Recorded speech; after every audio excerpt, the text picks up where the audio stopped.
Welcome to the Rim Break Rodeo. We hope this video helps.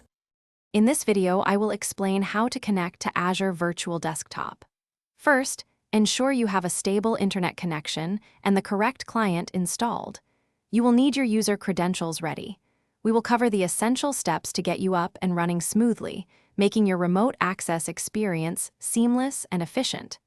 This process typically takes only a few minutes.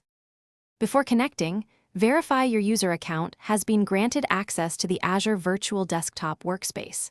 Next, download and install the appropriate client for your operating system, whether it is Windows, Mac OS, iOS, Android, or a web browser. A stable internet connection with at least 10 megabits per second download speed is recommended for optimal performance. Open your installed Azure Virtual Desktop client and subscribe to your workspace using your organizational email address.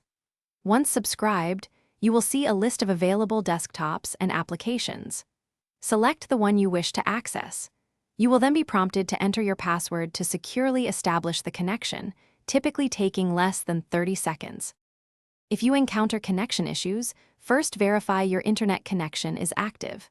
Check your firewall settings to ensure that outbound connections on port 443 are allowed. Confirm your username and password are correct. If problems persist, try restarting your Azure Virtual Desktop client or your entire device. These steps resolve most common issues. Thanks for watching. Consider subscribing if we helped you.